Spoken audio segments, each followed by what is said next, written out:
Hi, good evening, everyone. Very warm welcome once again to our follow-up session on higher pension scheme. I think looking at this, looking at the curiosity, looking at the participation of the last webinar, and the kind of follow-up questions which we continued getting. In fact, till today, we are still getting those follow-up questions from many of you regarding many practical issues, queries related to the pension scheme. We thought it's better we once again connect. We organize, bring all the speakers once again back to the stage so that those queries can be addressed, those queries can be handled. And if in case the time permits today, if you have any further follow-up question, because in between what we also realized that there are some notifications, some clarifications which has come from the department as well, which obviously we will discuss during the discussion today. So if any further thought process has built in this time, if the time permits, we will try and take them up also. It's already for 2 now, and I think we all, while we do not have the full house of people still joining it, but I think without wasting much of our time, because last time also we kind of overshot the time, which we do not want to do it today. Practically, it's a weekend. It's already 4 to 5. We would not want to hold you on between your weekend celebrations. So we'll quickly jump on. We'll start the discussion. So welcoming my colleagues Anurag, and I don't want to spend much time, but just introducing everyone once again. So Anurag is the founder of By the Books, somebody who comes with 15+ years experience of consulting. Has HR is a domain is passion. Whenever I talk to him, I see I don't know anything about HR as a field. He has so much to talk and so much to discuss on that subject. He is going to be my co-host at the same time, as an expert speaker as well. Mr. Sanjay Kesari, you know him, he doesn't need an introduction. Mr. Adarsh, I think Mr. Adarsh and Mr. Kesari, the floor is all on to you today. And let's quickly get started with this. So how we planned to do this discussion today? As I mentioned in the beginning, that there have been a couple of developments post our last webinar.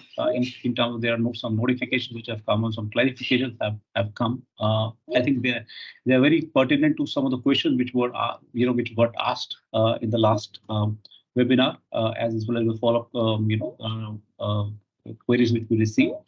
We'll start with those. And then we would move on to the taking of the FAQs on the queries which we have received. We plan to finish that in the next 45 minutes, so that we have around 10 to 15 minutes in our hands. So we can take up any specific question which is coming, or any follow-up questions which is coming from your side. So let's get started. Can we move to the next slides? Yeah, Anurag. So yeah, thanks, Jayant. And I take your point that last time we exceeded our given time limit. So I'll nominate you as the referee for this entire webinar, keeping a tab on the time, because when the flow of the conversation starts, we just go with the flow, and we are not aware that time lapses for us. So because the topic is so interesting. So last time we had covered the entire overview of what this higher pension scheme is all about. We talked about the Supreme Court ruling. We talked about the consequent circulars and the clarifications that have been issued by EPFO at different point of time. And there has been a lot of activity around it. Every month, or I would rather say every week or so, there is some sort of like clarification which has been provided by EPFO. So literally, the government is on an overdrive. They have taken it on a mission mode, and they are trying to abide with whatever has been laid down by the FX code. Now, just continuing from our last webinar session, of course, anybody who wants to have a look at our last webinar recording as well as the presentation, that is there on Lawrbit's website. They can go, and I'm sure Jayant and his team would have also sent you the relevant recording link as well. So just taking forward from our last webinar, three important circulars have been released by the EPFO. The first was June 1, 2023, and what I would say is an important sort of like circular wherein they have provided a clarity on what will be the method of the computation of pension regarding the deposit and transfer of the due contribution along with the interest.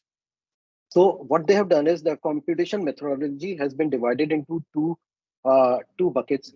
The first bucket basically says the regarding the eligible cases for pension on higher wages, where the commencement of the pension is prior to September 1, 2014. So for them, the average salary will be calculated based on their 12 months period. Whereas the second bucket concentrates on those cases where the commencement of the pension is post September 1, 2015. And this will be the majority of the cases which will be impacted. So for them, the average salary would cover a span of 16 months. So that was the first and foremost thing which was clarified. Other sir, Sanjay sir, would you like to basically comment any additional aspect around this circular? Yeah, just give me 1 minute, once. So, thing is that it is status quo as far as the eligibility is concerned. So, these two circulars which has come, it just clarifies that it is the status quo. But as of, let me clarify, as of now, there has been the calculation of pension. They haven't come up. EPFO hasn't come up with what will be the pension formula. This is only the eligibility what we are talking about here. Right, Yeah. so it is status quo on that. That's the first clarification from my side. Then I will request Sanjay sir also to add here. Yes, actually, the EPS scheme, which was amended by the notification, which was affecting from 1st September, that brought for the first time 60 months average wages. So they have reiterated that the average wages will still be 60 months for those cases where pension has to start on or after 1/9/2014. Any new formula which may come, now the formula has three parts. One is the salary part, one is the factor 70, and the third one is the average pensionable service part they have clarified, but they have not written that they cannot change the formula. So factor may change later. It's not very clear as of now. Yeah, sir. And sir, and further, this there might be a chance that there will be two set of formulas. One for the normal retirees who don't opt for higher pension. For them, there's a possibility that the formula doesn't change at all. The actuarial factor of 70 remains for them. But for the employees who are opting for higher pension, this 70 actuarial formula might change. Because eligibility as of now, they have clarified it remains same. So earlier we were contemplating that there might be a case where they will be considering the average salary from 16,1195 when the scheme started. But this has been laid to rest now post these two clarifications. Yeah. So a follow-up question. Then is there any chance, because right now we are sitting in June 16th and the due date is 26th June. Is there any chance that the EPFO might come out with the revised competition methodology, or is it something that they might wait and watch and see how many employees have exercised the joint option and then work out the actuarial factor and all those aspects around it? Sanjay sir? So last time what happened that there was a lot of demand. The software was not ready and it had some glitches. There was a lot of demand that the last date fixed by Supreme Court, people will not be able to file. This time it is working, and till now, because still time is there, some 10-11 days are there. So no demand is there, but definitely if with genuine reason some demand is raised, department will consider that, and if it is required. But at present, as of now, I don't know whether any demand has come. On their own, of course, EPFO will not do it. But this last date is very clear that it is for the members to file their option. And regarding employer, there is no clarity in the sense that they have not fixed any last date for employers to file the declaration and the wage data. Okay. Okay, so there were relevant questions around this aspect as well. I'll raise it when we reach the FAQ stage. But again, quickly jumping on to the June 2nd circular. So this was around and this has more to do with the EPFO department, wherein a clarification has been issued by the EPFO, and they have asked the dealing assistant to expedite the cases wherein the joint approval or the validation request has been received, and they have been asked to expedite this request within a period of 20 days of the receipt of the application. So this is something which is more towards the staff on ground, and this time limit is applicable to them. Now, if we jump to the third important circular, and this is where there was a lot of queries from the employees around the joint option request under para 26.6, and we saw there were a couple of writ petitions which were also filed, and then the high courts have adjudicated on those aspects as well. Now, if we talk about para 26.6, we know practically not many organizations used to execute it, and joint option request was not being filed with the EPFO office.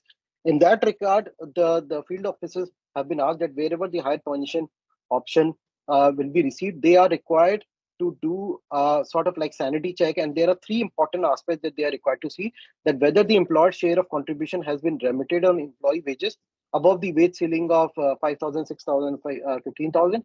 The second important factor is the admin charges, whether those admin charges have been payable by the employer. And the third important aspect is whether the provident fund account of the employee has been updated with the interest. Now, these are three cumulative conditions that the officers will have to verify. Post that, there is one more requirement that has been cast upon, and which is an application has to be submitted, and along with that, one of the documents would need to be submitted, which could be these following, like wage details submitted by the employer or a salary slip. There is also a format of the 26.6 joint request that has been released by EPFO. So employees who want to now file a 26.6 joint request, they can do so. There's a prescribed format which has been suggested authority. And last but not the least is letter from the PF office, which was issued prior to the Supreme Court ruling, which is 4th November 2022, indicating PF contribution on higher wages. So a quick take, Adarsh sir, Sanjay sir, on this particular circular. Sanjay ji? Sir, actually, the PF scheme, if you see the definition of excluded employee, any person who is joining on wages above wage ceiling is an excluded employee. So the employer doesn't get a right to deduct the employee share from the salary of such employees. That's why a provision of joint request was there, that the member himself was also ready that, okay, even if my wages are 50,000, you can deduct the employee share. So this, but this became more relevant because once such person becomes a member, then the higher wage contribution, which comes only from the employer's contribution side. So it became very important now, because PF money we were collecting and it was being processed and interest was being credited. Because of this, it became important. Now with this circular, what they have done is, in any case, now you have to file a joint request. For those where these three conditions have been met, that he has already paid on higher wages, interest has been credited, and the employer has paid the admin charges on such higher wages. So we will accept it now. We will not refuse, but then a joint request has to come. And at the time of withdrawal, at least at the time of claim, at least this consent letter has to come. And for others who are in service, they can file their consent letter. So the query which was coming, that if this 26.6 joint declaration is not there, whether the people will be able to avail this opportunity of higher wages. So yes, it has been clarified. For existing ones, it is now there. Okay. Anything so these. Yeah, I'm right. Yeah. So I think these were the three important circular that have been released till date. We will again keep a close watch on what further updates and clarification is issued by EPFO. Now, quickly jumping on to the main agenda of today's webinar, which is the kind of questions that were posted by last webinar participants.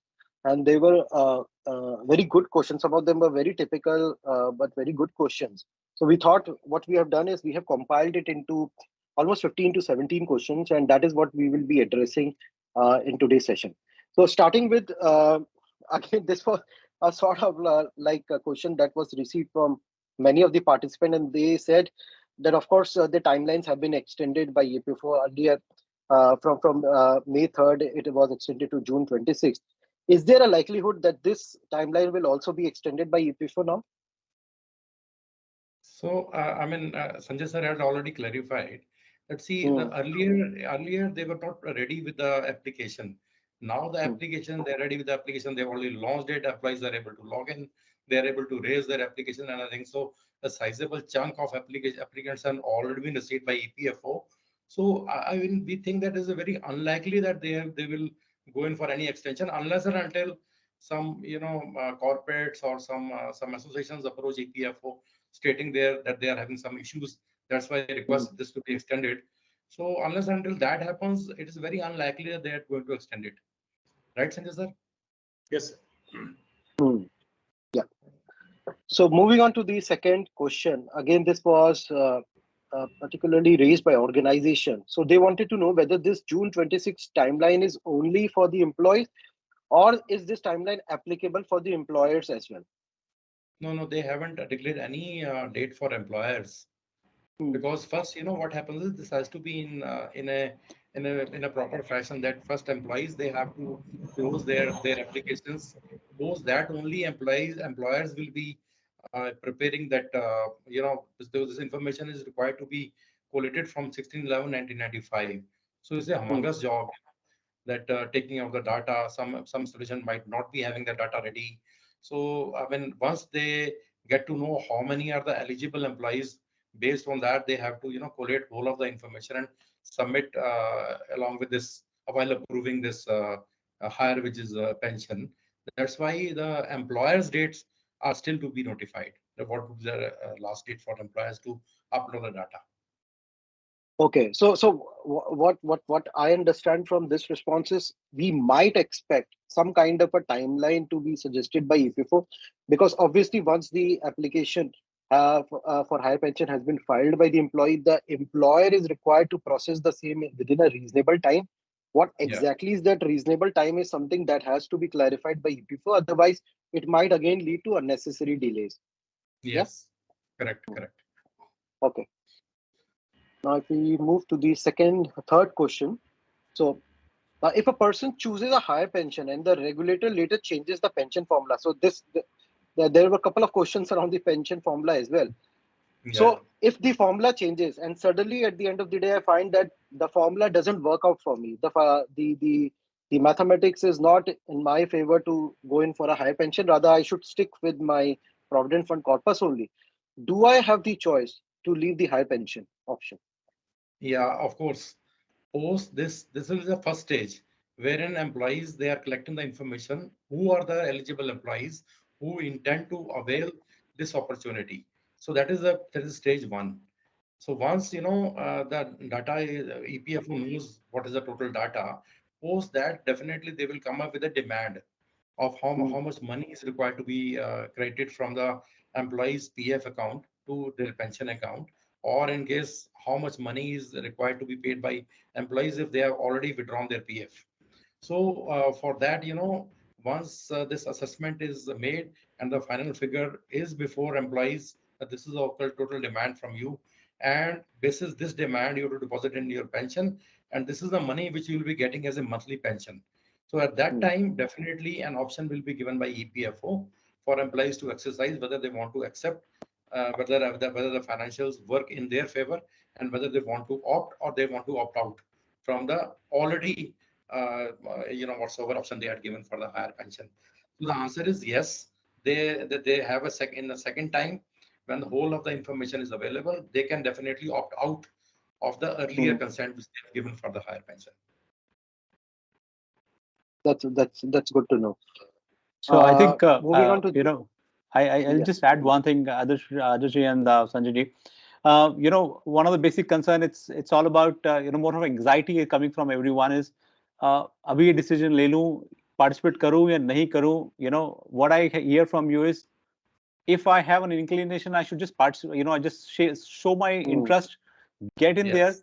and if at all later on it doesn't work in my favor, so I should, instead of people breaking their head right now about doing the calculations, I'm talking from a layman's perspective, okay, breaking my head onto calculation because not everyone will understand this calculations, and I see there are a lot of people who are, who are the HR representatives of their organizations who would have these questions coming from everyone that and they would be coming with their calculation sheets with them as to where we are And I can see in the questions now also in Q&A, people are talking about what's the base salaries, what are the, how I calculate.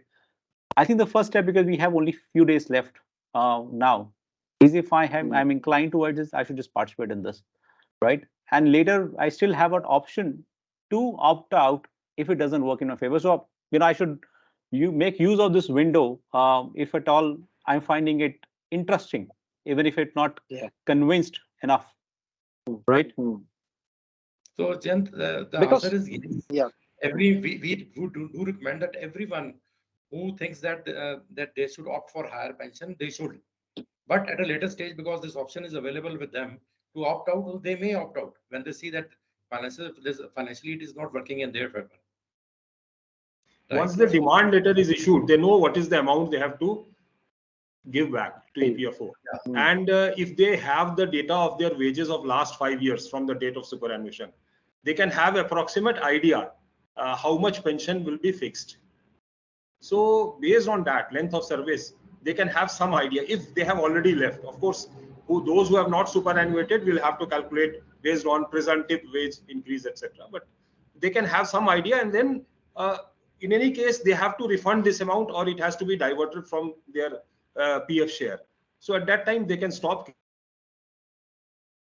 They can withdraw. Yeah, they can withdraw their earlier application. Yes. Yeah. So moving on to the next question, again, this is something that has been addressed earlier. It was around whether the PF authorities will prescribe the new formula for calculation of the monthly pensions. Of course, we'll have to wait and watch and see when this formula will be prescribed and whether there is going to be any change around it or not. Correct. And just for the benefit of the new joinees who have just joined us, so for that we just try to repeat our side from our side that this eligibility has been clarified, but what will be the exact pension formula, that is still to be published by EPFO. Yeah. Okay. So the next question is, the formula given by the EPFO for monthly pension computation is for those employees who has joined on or after 16th November 1995. What about the people who would be joining prior to that, who must have there must be some senior employees who were there in the system and who were a part of the family pension scheme as well? So what will be the formula for them? So thing is that sir, kindly. In case sir, there was a old scheme of family pension scheme, 1971. There the contribution was 1.16% from both the shares.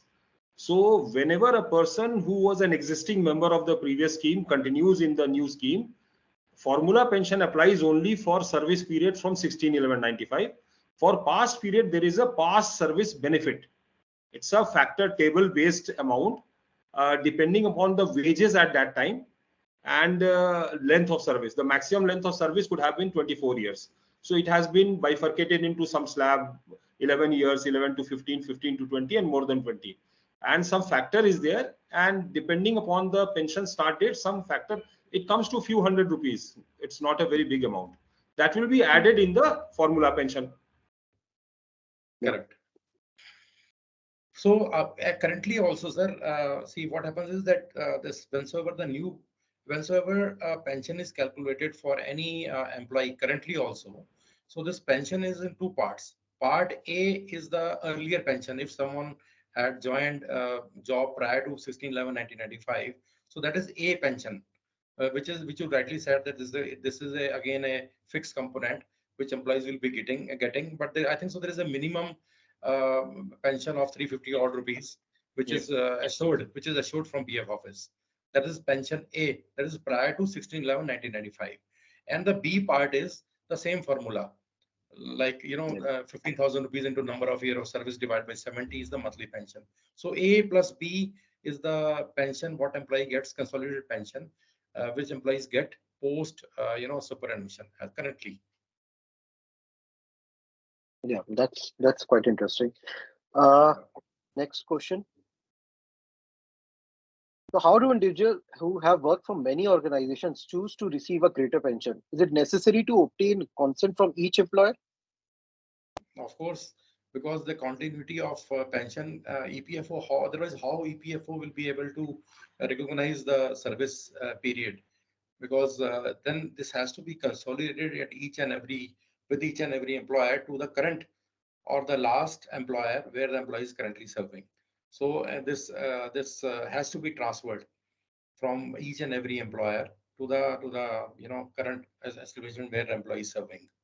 So that means if I work, let's suppose during my entire tenure, I worked for 4 employer organization. Today, I submit a request and all my employment history is available in the EPFO portal. So once I submit this request, the request has to be approved by my 4 employers who would be Yeah, having my service history and all those wage details. So while approving, they will upload all the relevant records, which of course should be available with them.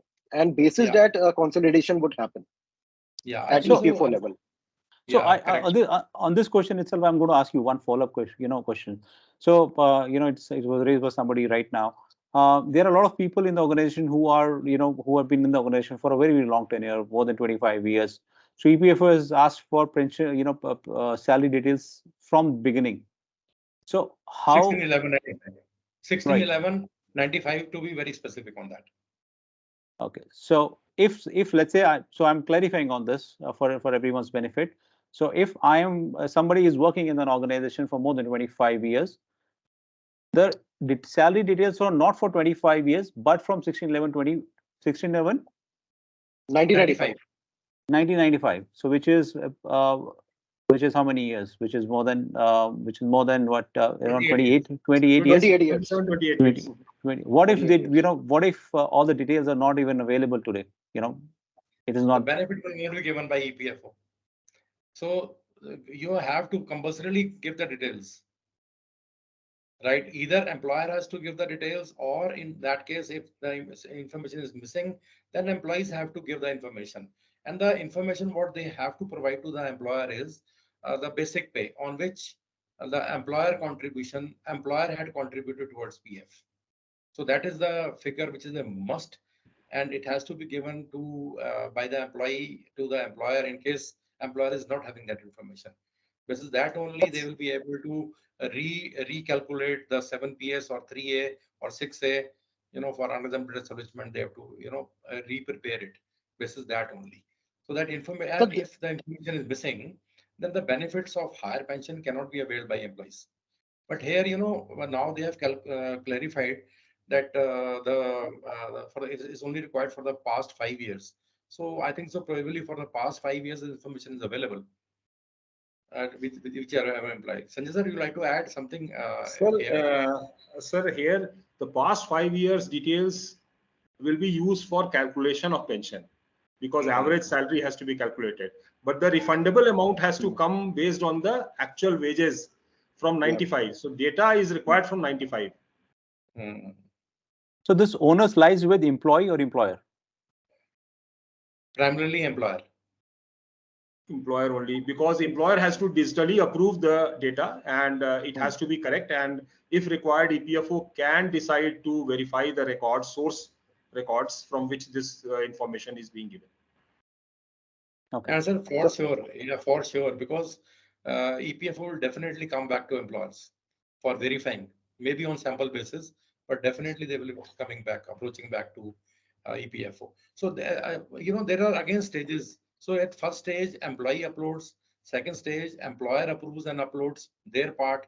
And third is that each and every application will be first checked by respective regional PF office, right? At their end, and then they will decide whether the information is okay, correct, or not incorrect. In case it is incorrect, then they will refer back to employer, and employer invariably they have to provide a correct information within 1 month from the day it is referred back by the EPFO to the employers. So within 1 month, employer has to clarify why there is a gap and what is the gap. So they have to clarify, and then they have to re-upload the same missing information in the EPFO portal, and then there will be further processing by EPFO on that. So these are stages which I just wanted to share. In fact, Adarsh, sir, there was this one practical question which was asked by one of the companies. They said EPFO already has all these information because via filing of ECR and all those returns, they already are privy to all this information. Why are they asking this information again? Can't they do things at their end rather than putting it a burden on the organizations to do it? Yeah, because I mean, sir, Sanjay ji. Sir, frankly speaking, digitization of these records in EPFO took place in 2009-10. So, secondly, the paper records, if they are searched, it's virtually impossible for EPFO to link a member ID of that period and find out from the records what is monthly wages. So it will never be completed with more than, I think, as of I know that 15 lakh applications have come. It is virtually impossible. Second important thing is, even after ECR, what has happened that so many employers on back period wage enhancement have paid the arrears along with the regular ECR. So you'll find that wages have all of a sudden jumped from say 50,000 to 75,000 or 2 lakh in a month and then coming back to 60,000. So the ECR filed is also erroneous. That's why EPFO wanted that for complete period, we will collect the data from the employer who will at least tell month-wise wages now. So that is one of the reasons that also is there. Yeah. Sir, but I still feel it will be challenging for the organizations to dig out 28 years of record when we have gone through all these changes. It remains to be seen how they will be able to extract all these data information. Yeah. So another thing, sir, that see, there might be a case where if this arrear payment are made on the current month instead of being allocated to the period it belongs, then employer should also brace up that they will be facing 7Q and 14B, right? There might be a case where EPF will be leaving penalties on employers also, that why they have reported the arrears in the current month instead of the period which the arrears pertain to. So, I mean, employers, just for information, if there are a number of employers, so this will definitely come up. This is my observation on that. Right. Okay, so moving on to the next question. Again, this is something which is follow-up question only. How existing employee can include previous employer's pension fund details if it is not showing in their employment history in the EPFO portal. So this is a very common sort of like feedback that we were getting from employees that their employment history has not been updated. Now, if they want to update it, is there any way that they have to, or any side of sort of like chasing the employer or following up with them that they are required to do from their end? Yeah, so there is a subset of this question also. So the subset is that where the employers are closed, right? Yeah. Yeah. So there is no employer per se, and they have closed their account. So now in that case, also what happens? Sanjay sir, I would like to add something here. Okay. Sir, first thing is this question. The members have been given facility to add the member ID, even if it is not linked with the UN. So any membership period prior to 2014, when UN was not there, or a member ID which was not ported through UN to the new UN. So that facility has been given to the members, so they can add all the member IDs. Of course, based on the member ID, the respective employers will have to certify and give the data. So that part is covered. Yes, the question which other sir has added regarding the closed establishment. So even if an establishment is closed, once the available employers have filled, the data will go to EPFO. They will take a decision whether some data is available with them. Because one thing we have to understand that the basic eligibility comes only when the employer has paid the PF on higher wages. So that certificate is required. If even for few months they have restricted, my wages are 20,000, he restricted to 6,500 or 15,000, I'm not eligible at all. So that's why this information is required and to be collected from employer with a digital certificate, because till date ECRs are not digitally certified. So that's why prior to ECR, the 3 years were there, all those things. So this is being collected so that correct information is collected and given. So if an employer is closed, EPFO, what decision they are going to take, we'll have to see how many such cases are there. But data was required. So yes.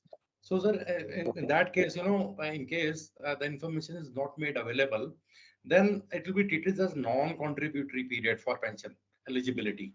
So, let us say if there is a total service of 20 years and there is 1 or 2 years service is missing, then the formula remains, 15,000 into number of year of service divided by non-contributory period. Divided by 70 will be the formula for such type of cases. But that depends. If the length of non-contributory period is more, then again the pension will be very less. So yeah, it will come down. Definitely. So that has to be checked. Correct, sir. So it will be treated as non-contributory period, sir. That also EPFO has to take a call. Yeah, correct. So, others are that these cases will apply. This NCP will also apply to those people who left India on a deputation, but their employee didn't basically did a kind of a full and final settlement. Their PF code was put on a dormant basis. So these NCP days will be impacting their pension payout as well. Yes, right? correct. It will be. Yeah. Okay. The next question: an employee opted for a higher pension in present company, okay, and where the employer not accepting the higher contribution since they have a policy to contribute on wage ceiling. Is there any impact? So to simplify it, let's suppose my current employer allows me to make contribution towards PF on my actual basic pay. Subsequently, when I joined establishment B, they have put in a limit wherein they say the PF contribution is up to the statutory limit of 15,000 only. So what will be the kind of impact on my higher pension? So such members are not eligible for higher wages. Yes, they are not eligible. Because this entire facility is based on employer's contribution in PF. So employer has restricted on wage ceiling, then there is no eligibility for such member. Correct. Okay. Yeah, so there were a lot of questions around that. So I mean, I hope these are clarified. I'll add one more thing, sir.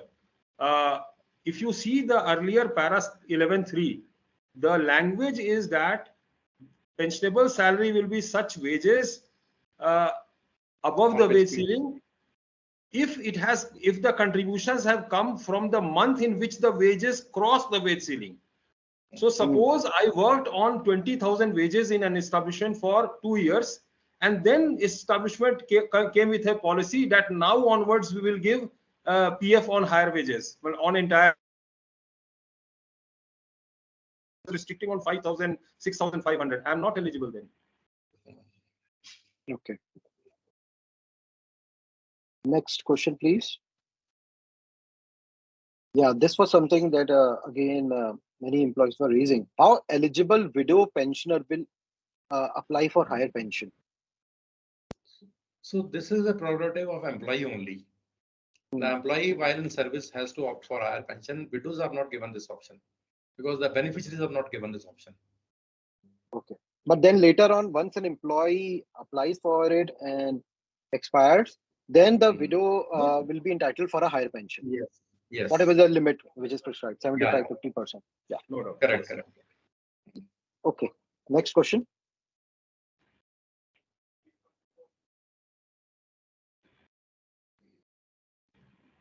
Okay. In case the employees have worked in different organizations at different points of time before joining the current organization, not all of the previous employers contributed on higher salary.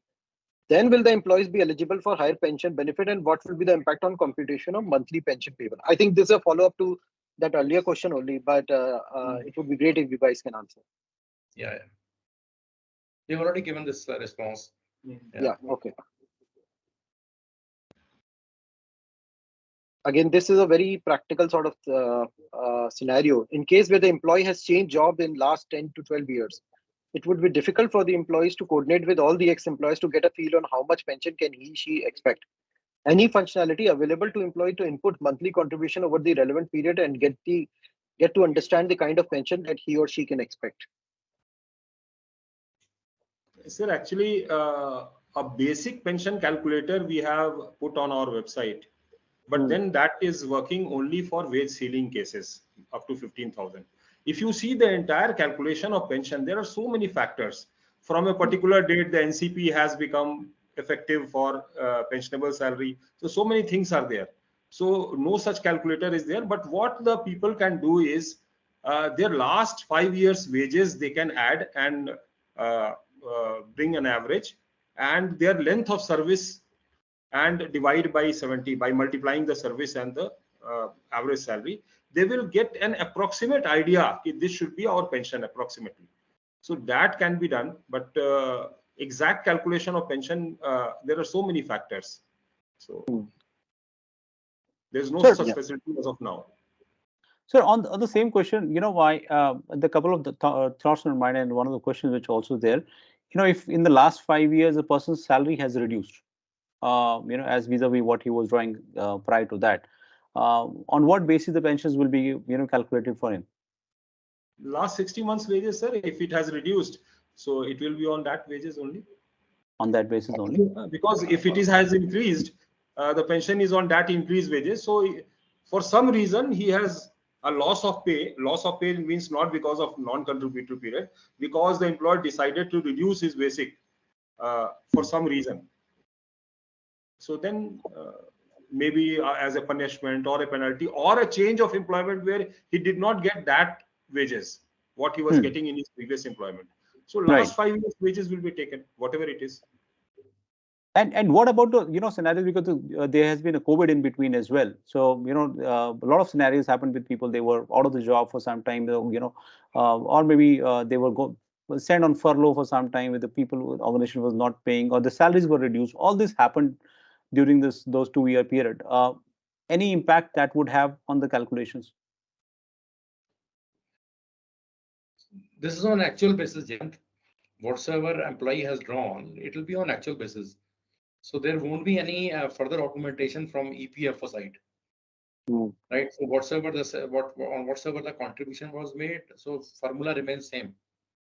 It will work on the actual data which is available with the EPFO for calculating it, and basis the employer declaration which is given in the form of 7 PS in the case of trust, and in case of unassumptive establishments, where the employers are making PF compliance with PF office. So in that case, it will be 3A and 6A, which are applicable. So we are talking about this due and drawn statement of pension for the purpose of higher pension, right? So where basis the higher pension, we have to calculate what is the basic on which employer had contributed, and so 9.49% of those plus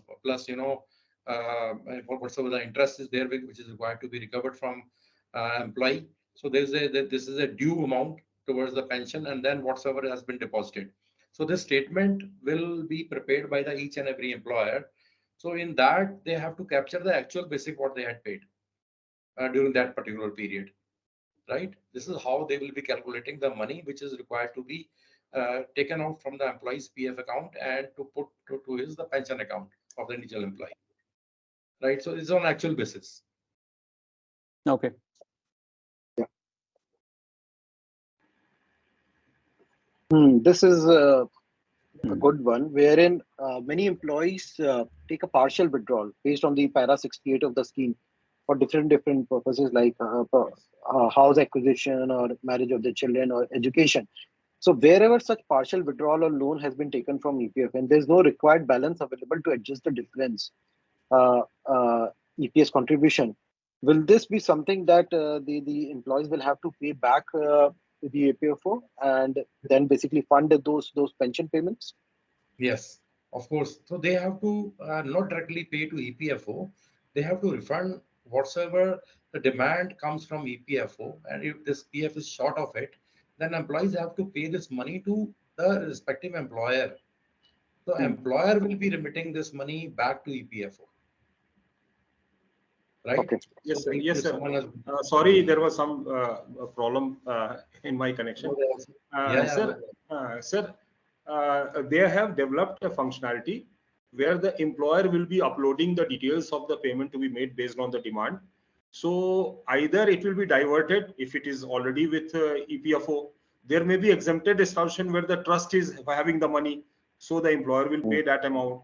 There will be cases where member has already withdrawn, taken final settlement.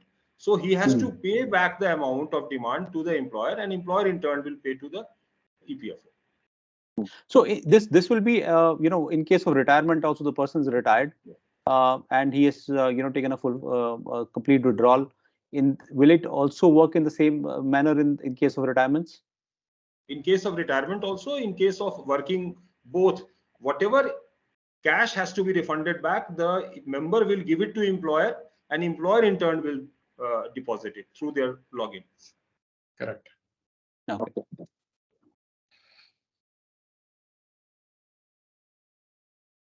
So, Jayant, how are we doing on time? Are we going So we good? have so we have 14 more minutes. So let's try Great, and great. yeah. Couple of more questions. Yeah. Okay, so moving on to the next one. Is the new pension really advantageous for someone who has to pay the excess contribution of 1.16 to EPFO as an additional payment with accumulated interest towards the pension? Now, this is something quite interesting because 1.16% was, if you look at September 2014 amendment, the onus was cast on the employee to pay that additional admin charges on wages exceeding 15,000. The Supreme Court ruling basically said that the EPFO doesn't have the power to recover that money from the employee. As a result, they gave some time to PF to work it out as to who will be bearing this. If we all recalled, during the month of May itself, a separate circular was issued by PF wherein they said that 1.16% will have to be funded by the employer from that 12% contribution, as a result of which 9.50% is something that will be diverted from the Provident Fund account towards the pension scheme. So now employees have started asking, will it be beneficial for us or not? What will be the scenarios around it? Yes, sir. So this will depend on individual to individual. See, there are various types of employees. Some who have retired, they will get some arrear of pension also. They will refund, but they will get the arrears. And now for remaining years, they will get the higher pension. There are cases where person will become eligible for pension later and their wages may increase. So the actual benefit, and it also depends upon what is the flow of their increase in wages. There are so many people who were not above wage ceiling up to 2005-6. After 6, they became their wages crossed the wage ceiling. So amount of refund is less for them. So it all depends upon person to person. The corpus, they have to see what is the demand and what is the expected pension, and that pension works out to how many years of means how they are going to cover that. Suppose somebody is going to refund 20 lakhs. If his annual pension is 2 lakhs, so 10 years it will take. So that has to be calculated, and for each individual the amount is different because length of service is there. Then how, at what stage he started, what is the way in his which his wages increased year to year basis. So many things are there. So no standard answer can be given, but you can bifurcate the divide the members into 3 categories. Those who retired around 14, 15, 16, lots of areas they will get. Those who are about to retire or have just retired, and those who are having still 5 to 10 years of service, no pension as yet. So benefits will be different. Yeah. Correct, sir. And sir, another thing to One add thing I can tell you, that the formula, if remains unchanged for the given corpus, the formula gives always a better return than any other pension fund. if the Because the formula basic doesn't change. formula was when the interest regime was 12%. Now it has come Yeah. down to 8%, but the same formula continues. Of course. Correct, sir. And sir, moreover, see, once this pension is fixed, it doesn't changes. Yes. I think there was a question also that Yeah. whether getting the cost of living, if it increases, is whether there's any link to some cost of living. No. So let us clarify. Based So on once, contribution, so once fixed, like annuity scheme, once fixed, it will not change. yeah, And secondly, the pension amount, if it is very high based on the wages, it is subject to tax deduction also because it is taxable. yes.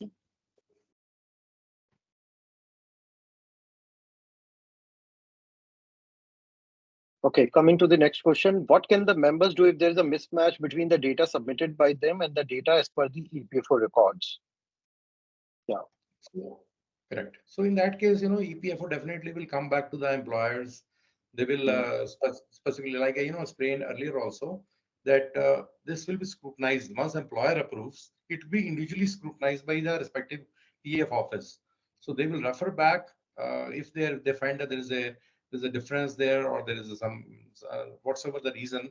So they will definitely refer it back to employer. So employer have to give a proper justification on that. And for that, they are only provided a 1 month's time to provide this clarification. Yeah. Okay. Next question. This is a popular one.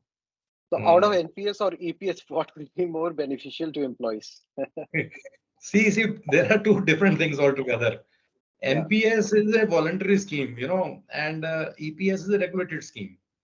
So NPS, if you see, the NPS has direct exposure to equity. I mean, depending on the appetite of employee, they have option to select, based on their age.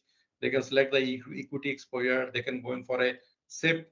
They can go in for a mixed exposure of between equity and gilt funds or short-term debt fund or long-term debt funds. So there is a mixed bag available in NPS, under NPS, where employees themselves can decide about the investment strategy and how to increase their capital. But whereas in EPS, it is a fixed sort of thing. Whatsoever, it is a formula driven. Again, this is the money which is going from your PF to EPS account, so that money gets frozen now.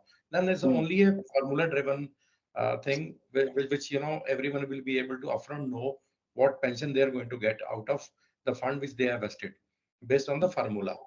So NPS is altogether a different ball game, and this is a purely voluntary scheme. And people claim that they get, if they stand vested in NPS for a longer time, they get good returns, maybe to the tune of 11 to 12% during their lifetime.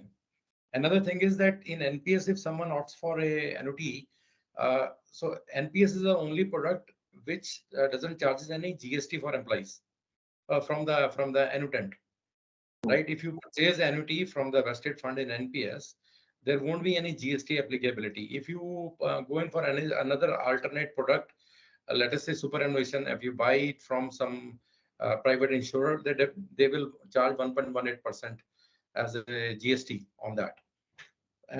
So that is just for information, that NPS is again a voluntary scheme and an EPS is a regulated scheme. So there is no comparison between these two schemes. And I would suggest my personal take is, don't say NPS or EPS, rather say EPS and NPS. Take it together. Yes. Don't try to choose between both of them, because these are very totally two different kind of animals. Yes. EPS is a defined benefit scheme. NPS is a defined contribution. Even the taxability aspect of this is basically something which is quite different. Okay, so do a proper study and research around these entire aspects before you basically take a conscious call and say, okay, fine. But NPS is definitely working out wonders for many people. The average return has been somewhere in the range of 10 to 12%, again, depending upon the kind of fund managers and the kind of scheme that you're opting for. Only one thing I like to add, sir. NPS is not an alternative for EPS. What I am saying, if you opt for higher contribution, your higher contribution of employer will go to your pension fund, or it remains with your provident fund. So it's not that out of that money you can invest in NPS. It is an additional investment on which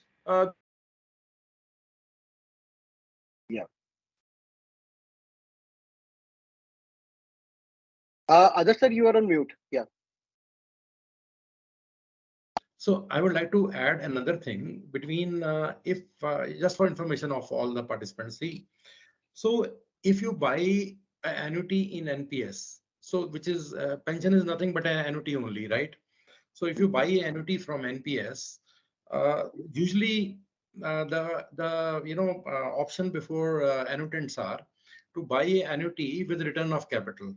So in that case, what happens is that supposingly you buy an annuity of 20 lakh rupees today, this money, in case of an expiry of the annuitant, 100% money will be returned back to the beneficiary. Whereas if you see the EPS scheme, the beneficiary only gets 50% of the total pension, and post that this money gets forfeited. Whereas in NPS, this money remains. That is just for the information of the participants. Yeah. In fact, this is quite an interesting topic, and we might have to take a full-blown Another session session. around it. Yeah. Correct. I think If you we look at already have time out. Yes. yeah. So coming to this quick question, and this is something quite commonly asked by the employees: that is an employee eligible to opt for higher pension scheme where the employer or the organization has their own PF trust? The answer is yes. This is something Yes. which has been clarified from time and time by the EPFO authorities in the different circular. Coming to the last question of the day, again, it is, I think, pertaining to the PF trust only. So 1 Next minute, question, just add please. one line, Hmm. only one line, Yeah. 16 number, the previous one. So, Yeah. PF is governed either by EPF or the trust, but pension pan-India based, any type of employer is regulated by EPFO. Yes. So that's the only difference, right? So pension is regulated by EPFO, they have not privatized a pension. Just, just clarification. Although, sir, that provision is there in the act, wherein they say if they want to get an exception, they can do it. But practically, I haven't came across any organization which has opted for that exemption for pension. No, there are 2 or 3 organizations which are trying there. desperately to surrender it, but EPFO is not accepting it. So Tata's is one, right? Yeah. Tata's are tooth and nail. They are trying that they want to surrender the pension trust, but EPFO is not accepting it. Okay. Yeah. So last question of the day: are employees eligible for higher pension where the company surrenders its PF trust to EPFO? And this is again keeping up with the recent changes that we're seeing, that many private trusts are surrendering their exemption. So employees are very much keen to understand that wherever such a PF trust has been surrendered, whether they would still be entitled to higher pension option. Yeah, of course, yes. The answer is yes. Yeah. Exemption status does not affect. Only thing is the data has to come, and employer must have paid on higher wages. So Correct. even if the status has changed, they will be eligible. Yes. So I think yeah. we have covered all the 17 questions. Over to you, Jayant. So you still have 2 minutes to go. So my last question, I think to everyone, and I could sense it from a couple of questions which I'm seeing it right now. Mr. Anup has asked, I have sent someone to the PO office, but no one seems to be aware of the modality of the scheme. I think this is a common problem in India. If I talk about, I'm talking to a lot of people, and I'm struggling. People are not even filing their income tax returns because they don't understand. And whereas the government has made it so easy. After listening to you, I think the way you spoke, on this subject, it needs a lot of understanding of the subject. There are a lot of situations, and there's a very short window. Not everybody is well educated. How do people, really make benefit of it? Because we just said, like when we said there's a huge number of 15 lakh people. Sanjay ji, this is for you. And if we can, switch on your camera, Sanjay ji, is possible. So there are only. I think 15 lakh is a very small number if I talk about number of people employed in the, and who can who can potentially take advantage of higher pension scheme, because this is a mandatory requirement. In old age, we are seeing people struggling. All that is in the society, which is a bigger problem.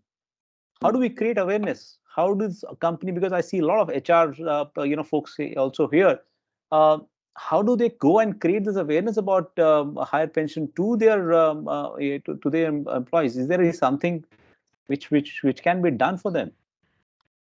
Sir, there are two things actually.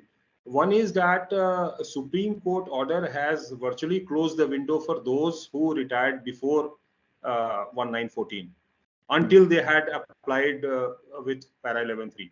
So that window is closed. So many people with higher wages have already retired, so they are not eligible. And new members joining from 1914 on wages above wage ceiling are not members of EPS. So that's why out of those people who joined earlier and continued after 1914 are only eligible in case their employer had paid on higher wages. So the window is limited. against that, 15 lakh people approximately have applied. So we have to see. Now, awareness, of course, it is the duty of the organization also to spread awareness through various means. Now, circulars are there, but because of the complexity of the pension scheme, we have always been trying. Even employer sessions are done in PDNAS and ZTIs. At the PDNAS in Delhi, I am a regular faculty for employers, so almost 6-7 sessions we have taken.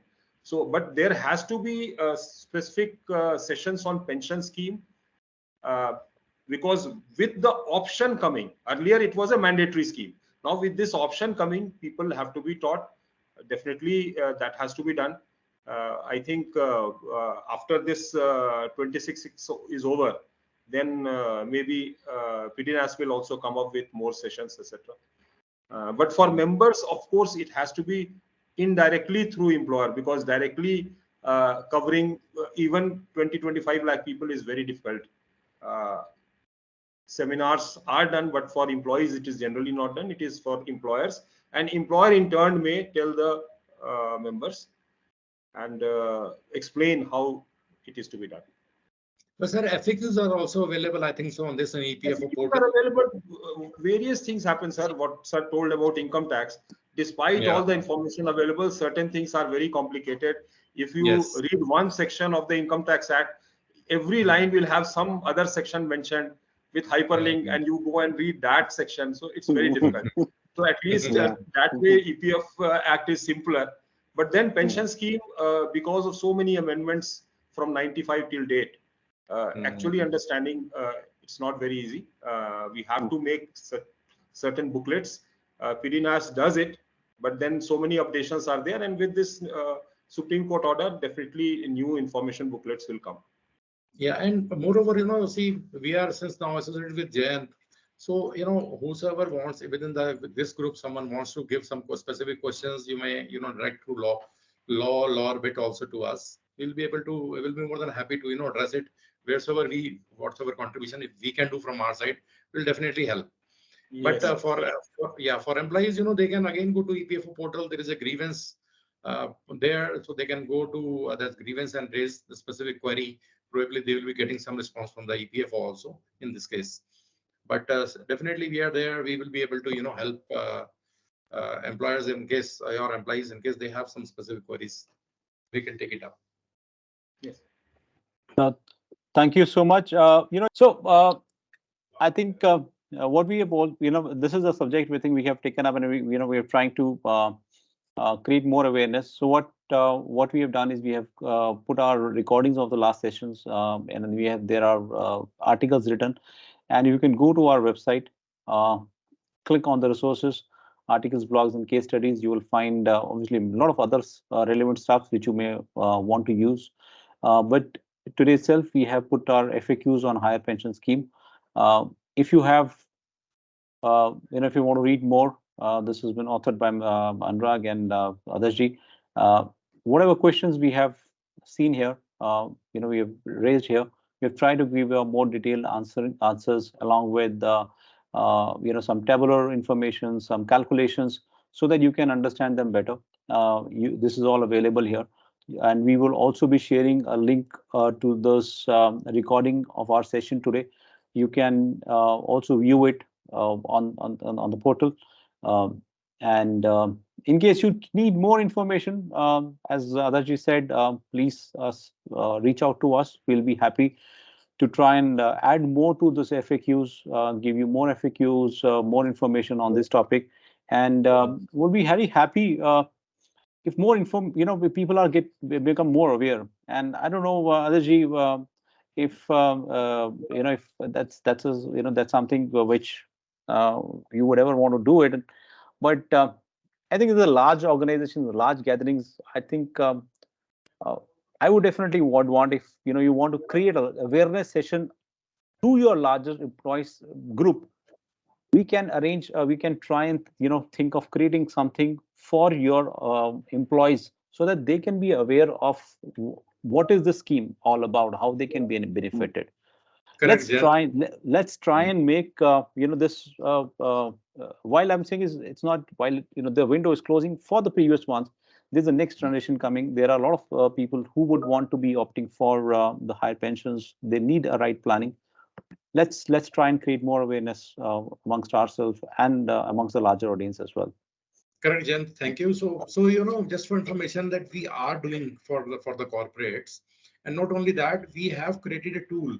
Through this tool, getting information and collating the information, making PDF files, making text files that we have enabled for employers. So that will be more easier for them if they are having a sizable population who have opted for pension.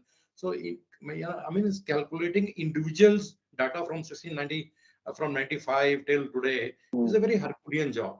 Our tool is very simple. It automatically takes that information, automatically collates it and gives to employers. So if someone wants to approach us, we are definitely available for them to support it. Be it awareness sessions, be it collating the information for employers who are opting for the higher pension. Yeah. Sure, I think that'll be wonderful. So let's also do one thing. We would, as we'll send a follow-up mails to everyone. Post the session. We'll take some of these inputs so that people can make a use of those tools which can be available in their hands as well. Correct. I think great. Thank you so much, everyone. And I think we have achieved with the 7 minutes. Thank you. Thank you so much, Sanjay ji. Thank you, Adarji, and thank you, Anurag. Thanks everyone for joining in, staying here. Thank you. Thank Thanks you. everyone. Bye. Bye.